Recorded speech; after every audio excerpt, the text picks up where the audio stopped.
Now, I have the great pleasure to give the floor to our first speaker, Reverend Father Fabio Baggio.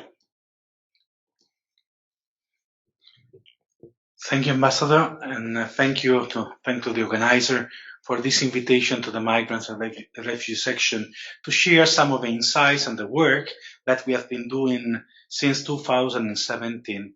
As you know, the Migrants and Refugees Section is a special section which was created by Pope Francis just to take care or to cater to migrants, refugees, displaced people, and victims, survivors of human trafficking.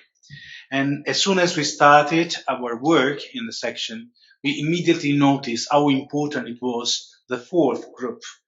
And it was really at the heart of Pope Francis. So allow me to start my presentation just mentioning some of the contents that I'm going to tackle during the 20 minutes that I'm going to use for this contribution. The first is, what about the Migrants and Refugees section? This special section within the Vatican is tasked particularly to assist local churches in developing their pastoral work in favor of migrants, refugees, displaced people, and victims of human trafficking. So we are dealing directly with the bishop, with bishop conferences, with Catholic organizations and religious congregations, trying to foster and assist and aid their action toward these groups that I just mentioned. So among the people of concern of a section, as I said, the victims and survivors of human trafficking have been highlighted by Pope Francis as a very peculiar, particular attention to be paid to. And the assistance to the local churches has been explicited, particularly in providing their reflection, aid, pastoral aid, and also assisting them in developing programs and plans towards the action against the human trafficking, protecting and victims, and promoting a sensitivity and a sensibility also for in the awareness on the issue. So I will just take all 3 points. The first point is about the pastoral orientation that we developed in 2018.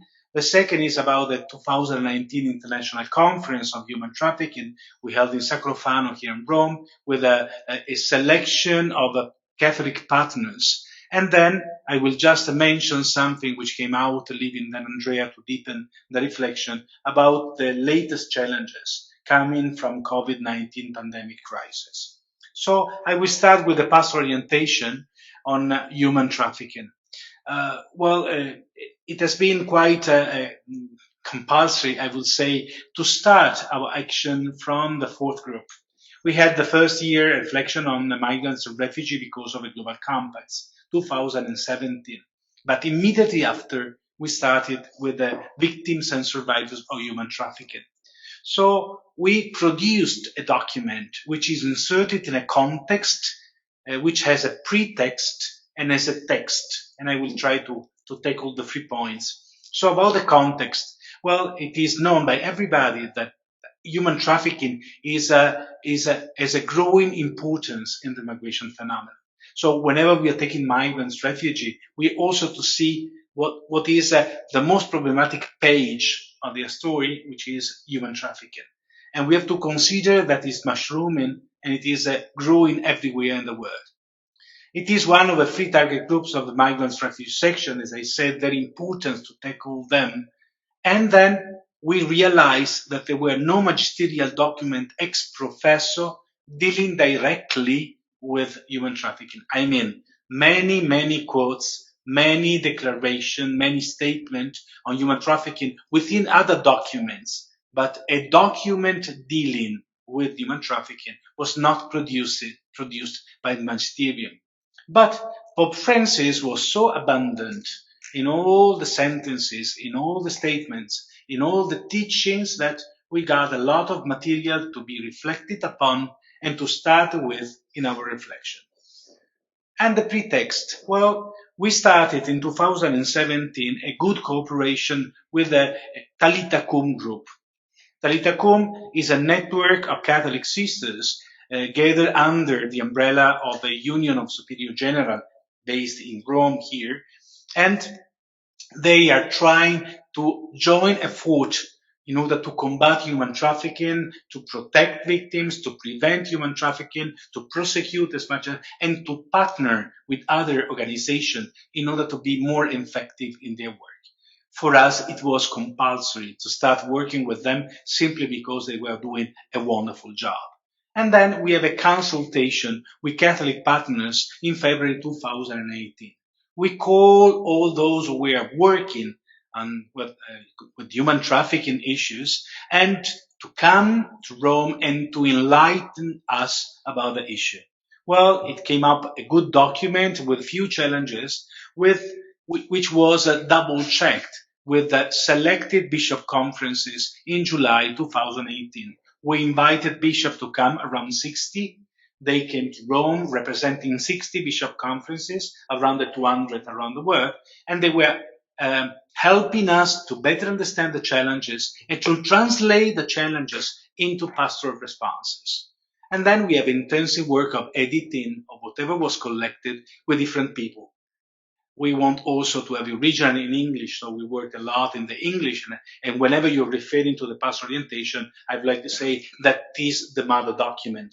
So you go to the English. But we have so far around, I think, 24, 25 translation of the document. So we are very pleased to see. Now the text of the document. The title, Pastoral Orientation. It was decided simply because we are not intended to give any instruction. It is not a declaration of intent.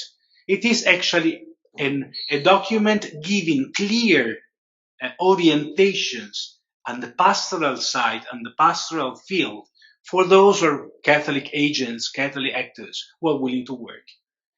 You can call them recommendation if you want, but they are just indication of common path that we are just saying.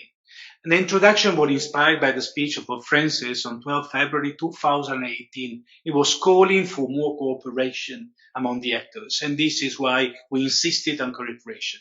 And then we tackle first the main issue, which is the definition of human trafficking. And here we have an important issue, simply because we are normally referring to the definition provided by the Palermo Convention and the Protocol on Human Trafficking. But if we look at the Palermo Convention, it was inserted in the context of internationally organized crime. It was talking about an international human trafficking perpetrated by criminals organized among themselves. Today, we are assisting to many other forms of human trafficking, even fathers and mothers selling their children, and for exploitation in different areas. So we have to think about a different idea of human trafficking, and we expanded the idea with a new definition, which is just taking a person from a safe place to an unsafe place, to exploit the person, to abuse the person, to use a person as an object. So it is, I would say, a wider definition. Now we have in all the chapters a reality and responses paradigm which is presented. So presenting a reality, giving responses. And then we conclude with a call for partnership, at the same time also a prayer. And it is very interesting because in the reality of responses, what we see, next please, what we see in reality of responded, the first thing that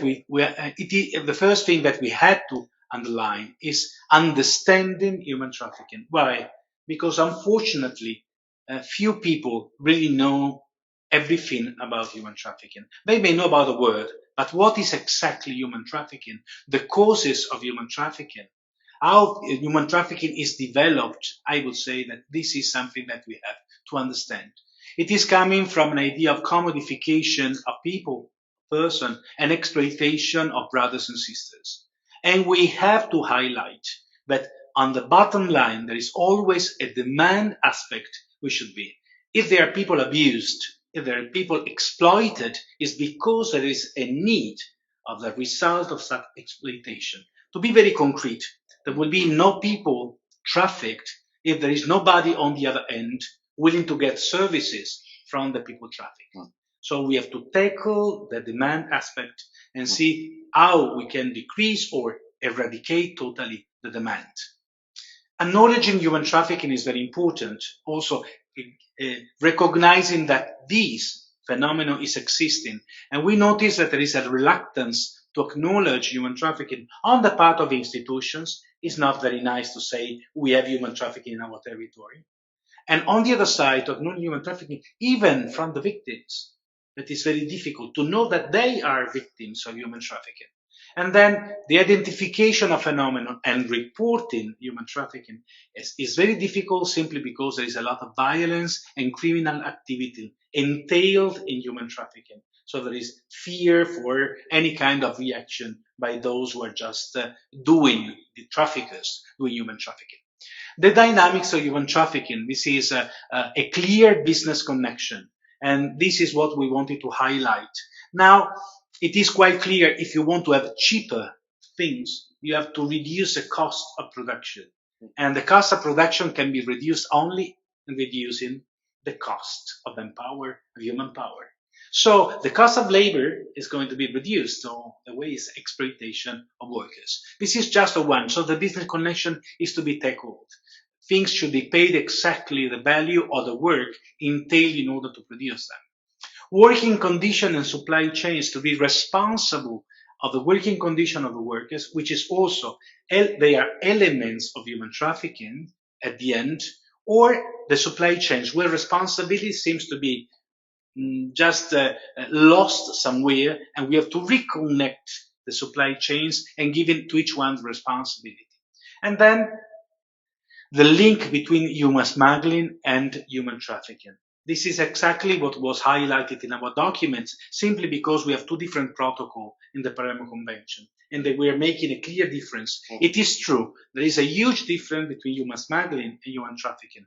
But honestly speaking today, there is a lot of human smuggling ending in human trafficking. Whenever abuse and exploitation is entering into a trip that I paid, but at the end of the day, I find myself trafficked. Let's go on with reality of responses, and we have this kind of dialectic that we have, and understanding that there is the response of human trafficking, there is a lot of room for improvement. They are responses. They are, I would say, very good responses somewhere, but we need to boost the cooperation. And to bolstering cooperation is one of the mantra that we are saying. A lot of actors working, but they have to work together. We have to provide support to survivors, and we have to promote the reintegration of those who are either willing to go back or just to be integrated in the place where they were trafficked. And this is one of the important point of reflection, where reintegration is also at stake. What is a methodology that is to be used? It is 3 steps: the challenges from reality, the commitment of all actors, and the commitment of Catholics. And where in the documents you will find clearly stated the 3 points. Let's go on. Next. We did a launching in Sala Stampa Vaticana at the end of the document, beginning of 2019, with a huge presence of the press. They were really interested about the document that we were producing. And we decided to send a copy of the document to all relevant Catholic partners, practically to all bishops around the world, to all religious congregations, and to all. And it was done, I would say, digitally, because we produce PDF and we send a link to our PDF everywhere. We made publicity on the website and social media. We have a specific campaign against human trafficking, and we publicized also the document. And then we decided to have an international conference in April 2019 with main Catholic partners, which is exactly the second point that I would like to tackle very briefly. We decided to have a conference simply because we noticed that there was a lot of interest, and everybody was saying, how can we translate the document into practice? I say, we are not the ones saying that. You come, you share your insights together, and you come up with very concrete recommendations. So we have 3 days, a 3 days conference, where we divided the 200 participants in 10 tables of 20 people each, and they were discussing for the 3 days with just some inputs coming from the center, but most of the time was spent among practitioners, telling to each other what they were doing and what can be done all together. It was very interesting. The first session was dedicated to human trafficking in the context of sexual exploitation. The second, human trafficking in the context of slave labor. The third section, human trafficking and human smuggling. The fourth is other forms of human trafficking, and it is quite interesting to notice that there are always new forms of human trafficking. And then identification, prevention, and prosecution of human trafficking. 6, protection of survivors, and 7, partnership in responding to human trafficking. This was a wonderful work done by all the participants, and they were putting together their insights. Can you imagine that at the end of the 3 days, we came up with 695 concrete proposals. We have to do this, and this, and this. Overwhelming result. And they were elaborated in the 7th session. Now we asked them to say, now vote the proposal by priority. And 42 proposals were identified as priority. And they became, in the conference, a commitment for all actors represented. We are going to prioritize these 42 recommendations. They are in our website. You can download them, all the proposals, and see what are the recommendations which are just here. The website, which is was presented at the real beginning of our Migrants Refugees Section.da. So there you will find everything. And one of the tables was fully devoted in communication, because we understood that what is not communicated today is not existing. So it's very important to communicate our concern, what is the issue, what are the issues of human trafficking, and it's very interesting. For each of the recommendation, for each of the specific 7 sessions, there is one recommendation on communication. Very interesting. And then we ended with the audience with the Holy Father. You can see a picture there of our audience with the Holy Father. The 200 representatives were received, and we got a wonderful message of the Holy Father, just inviting us to be more proactive in the work and to cooperate more.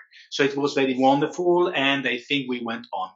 I will go just with the third point, just opening the dialogue and opening then the reflection of Andrea, which is just following, about what happened during COVID-19. Because as soon as we started with our work in implementing 2020, we immediately entered into the pandemic crisis. We thought that human trafficking was to be affected by the pandemic crisis. Instead, human trafficking has been quite resilient during the pandemic crisis, and even while spreading more, using a new word which is quite hidden and quite secret, which is the digital word. Because most of this world is not controlled. The regulation is still lacking, and this is why we try to understand how human trafficking can be identified and then eventually prevented and prosecuted in the digital world. But since this will be quite well explained by the next speaker, I will just say that we produce a thematic note, which is just telling us about the responsibility of institutions, responsibility of the private sector, the awareness and education of the users. And this thematic note has been given to all the representative of the states and the diplomatic corps accredited to the Holy See. I would like just to finish with a quote by Pope Francis, that he was just telling us how we can go on and work. Much has been done and is being done, yet much remains to be done. To make its action more adequate and effective, the Church should welcome the help of other political and social actors. Engagement in structured collaborations with public institutions and civil society organizations will guarantee more effective and longer lasting results. Pope Francis. Thank you. Thank you, Father Baggio. Indeed, very convincing, very clear. I'd like to open the discussion. Still, could we see whether there are questions? I see that Brenna Wallace has questions. We have Q&A. No. Oh, Thank you very much for your kind comments. And Agnese, fiducia, traffickers or abusers are using app we use every day to find new people to exploit. That's sure, unfortunately. And Agnese, also you say, I agree, Father Baggio, but I can talk about the clothes production because the biggest names of fashion don't care about slavery. Okay, we don't have to make a blanket condemnation, but their products are too expensive and are made by slaves. Okay, it could be the case. I don't want to again condemn everyone in one trade. Would like to And yes, definitely. But still, I think, Father Baggio, you clearly have a few things to say. Thank you. No, I think that Agnes is pointing out one of the good things that we should be very careful of. We receive many reports about the action that Agnese is just pointing out. Yes. So not necessarily the slave labor is just performed by small firms lost somewhere in the world. There are also big firms doing this. Is one of the sectors which unfortunately is quite full of this kind of episodes. And we know for sure that some of them have even recognized publicly that in the supply chain they were using slave labor somehow. It was very interesting because during our exercise at the conference in Sacrofano, many of the actors on the field they were talking about this issue, and there was a proposal just going around. It's one of the many proposals that I just mentioned. It was just to use a label for products and say slave labor free. It was very interesting because when we proposed it in a group of ambassadors, those accredited to the Holy See, many of them came back to me and say, Father, we should push this idea. It was just before COVID. And unfortunately, when COVID came in, we didn't have chance to meet again and to do all the things. But it's one of the things that we can raise it up again and say, how can we implement a standard where from the first worker on the supply chain up to the seller at the end, we assure that no slave labor is entailed. And just to respond, if I'm going to buy a product today, I'm not quoting the shop, but it is everything for $1. Yeah. So I'm going there and buying things. And I know that that particular item cannot cost $1. Just because if labor is entailed, it should cost more. If I'm going to the market and I buy a tomato and I'm buying tomato for cents, and I know that tomato would cost more than that, I can be quite sure that some kind of cheap labor, if not slave labor, it is entailed. And this is like an alarm, is a warning, which is just telling us how careful we should be. But I would ask also to change the thing and say, what is also my responsibility? When I'm about to buy something, and knowing exactly, I'm not talking about the big firms that they are exploiting. Of course, they are big trends and all their name, not all aside. I'm thinking about, the normal goods that we are buying and say that our choice should go to those who are really, for sure, free of slave labor. No, I completely agree with you, and I think we should work on this. I don't have an instant solution now, but also Pope Francis once said, consumers make everyday moral choices, meaning that it's not only to buy something or to consume, to be a consumer, but also you have a moral choice to know what you are buying and what kind of consumer you are. But you have something to. Yeah, I was going to say the same thing, quoting also the Caritas in Veritate encyclica of Pope Benedict that say that purchase is always a moral act. So purchasing something is always a moral act where you are taking your responsibility on it. No, but that's good. Allow me also to add to the discussion, since we didn't tackle it before, that even the fishing industry, it is quite sensible to the issue of human trafficking. And we invited the Apostleship of the Sea to be part of our discussion in Sacrofano. And they quoted a lot of examples which are just ongoing in some areas of the world. And even the cost of the fish that is ending up on our table, of the tuna, of the things, can just make us think on a kind of labor is entailed in order to get that fish on your table. Clearly, it's not only an economical question, it's definitely a moral issue, yes. Yes. Yeah, I would like also to take this chance, since it is mentioned also in the question, and Andrea mentioned it in the presentation, of interconnection of the phenomena that we are assisting to during this time. We are just coming out from a pandemic crisis. We mentioned about the link with the pandemic crisis and also digital world and human trafficking, but there are other phenomena were just very worrisome during today. We're assisting to a climate crisis. The climate crisis is going to produce more displacement. More displacement, it means also more would be victims of human trafficking, simply because most of the area interested on climate crisis, really gravely affected by climate crisis, are those who are less checked and monitored. And where there is a little monitoring, it is where human trafficking is also. But also climate crisis is connected with conflicts, because, when you're just moving from one place to another place, looking for food, and then you think about the conflicts which can be just raised, and conflicts probably would produce more displacement, and conflicts would produce more possible victims of human trafficking. Just thinking about what happened, the last conflict, the latest conflict we are assisting at is the one in Ukraine.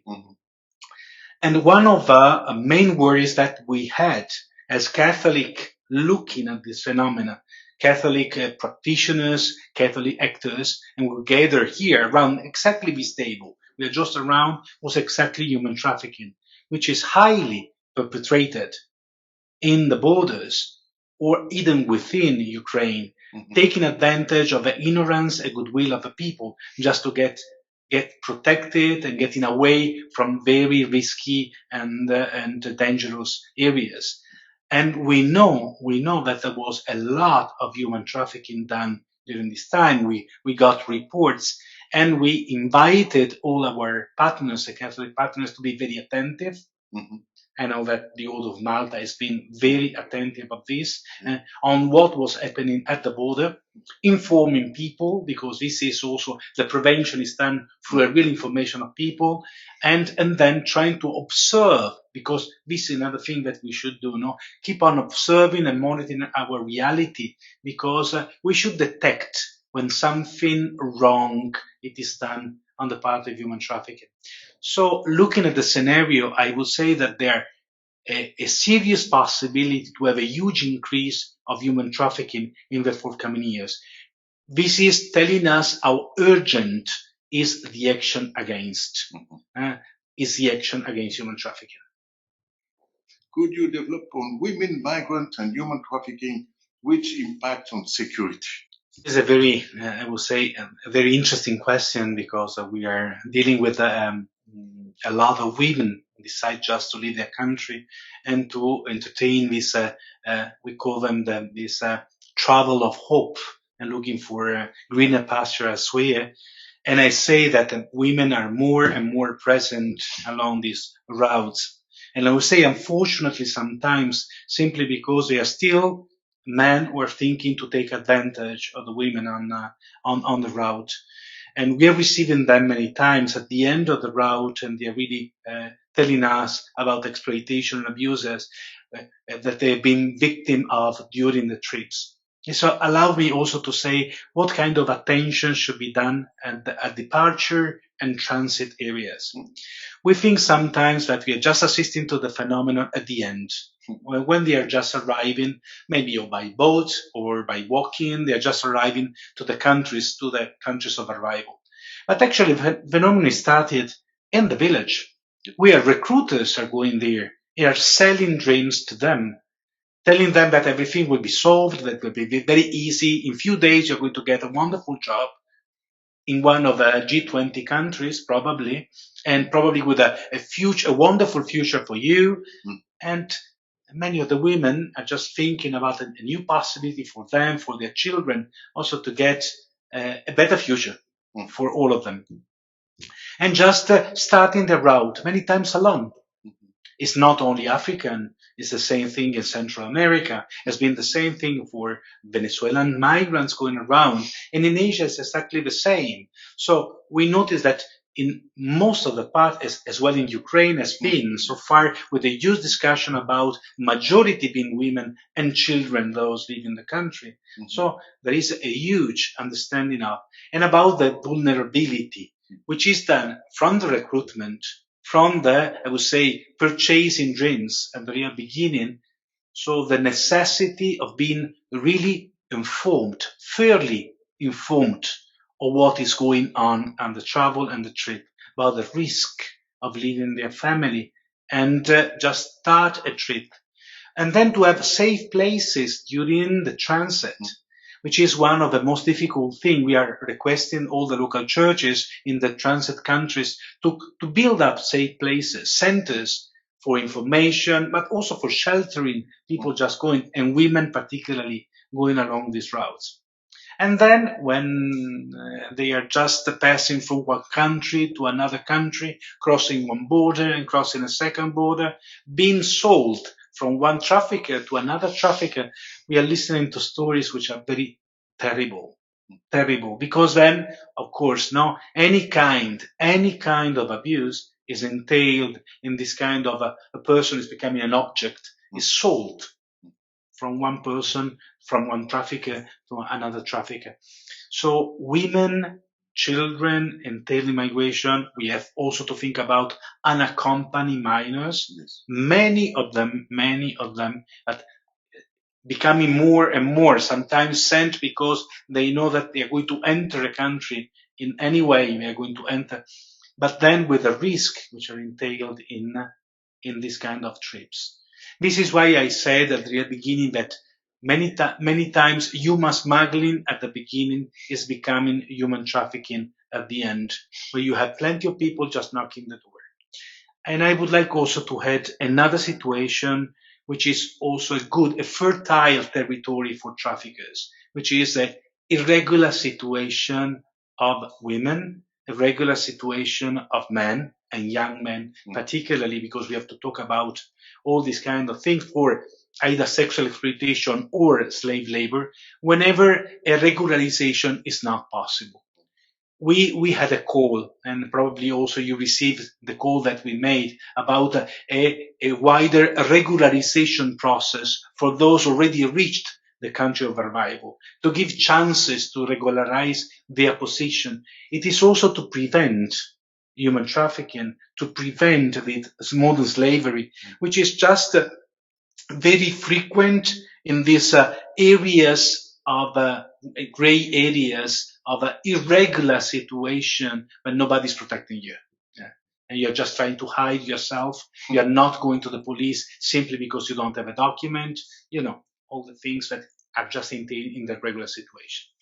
It's a thanks to Flaminia. Flaminia Vola is an officer of the Migrants and Refugees Section, has been provided the recommendation that we elaborated for all the Catholic organizations working on borders, together with them in order to have resources to fight against human trafficking. Yeah. I would like to spend maybe the last word, I don't know about the time, if we have still more time, on prosecution. We didn't tackle much on prosecution. You mentioned about police and reporting to the police. This is one of the problems.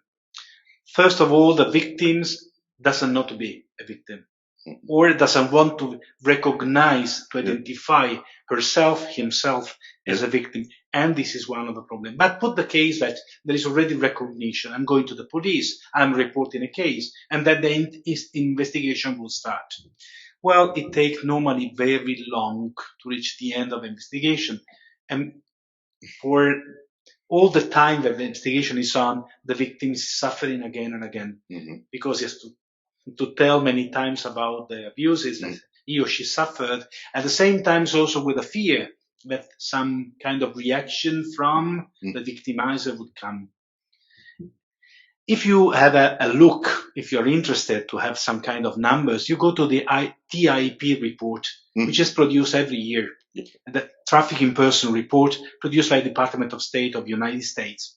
I was using it during my previous life, when I was doing academic work, and I was used to go every year and check. It was very interesting to see because there is a lot of recommendation, there is a lot of report, a reality check, and cases produced. But when you go to prosecution, you will see that those prosecuted are so few. It's the number, really minimal number of people prosecuted. So it is impossible. When we talk about the numbers presented by ILO was about 50 million, no? Yeah. 50. 50, no? Yeah. 50 million. Well, to traffic 50 million, you should have hundreds of thousands of traffickers. You have to think. But unfortunately, those are just maybe dozens or by tens maybe that they're just prosecuted every year. I think there is a huge work to be done on the part also of the institutions and those who are in charge of prosecuting, because we should have a very quick way. I can recall that when I was in the Philippines, I worked a lot on the anti-trafficking law. And one of the issues was exactly that. How long will be the process, the trial? How long, in how much time the person will be prosecuted? Because, well, there are many ways also to escape and to get away also of it. It is very important, I think, to produce more legislation on this and also to instruct judges, lawyers, prosecutors about the things, because many times, even policemen, I know that, well, the example of Santa Marta Group, I think, is to be mentioned, no? Where the cooperation church on one side, Anglican and Catholic Church on one side, and on the other side, you have also the police, I think is working together and producing a partnership which is very effective is one of the good practices or best practices that can be presented. No, thank you very much. Just to mention that the already difficult situation that Father Baggio describes about the prosecution with this phenomenon now is even worse with the human trafficking in the digital world, because technology gave the power, the capability to traffickers to enter in a gray zone that is more gray than the normal one, because with the systems in internet you can buy, you can sell people, and you don't need even to bring people in the street to sell them. You can do that indoor, and there is a black market on the internet. There are zone of internet where they cannot be tracked by police. So if is needed a training and more prosecution in the let's call the not normal, but the human trafficking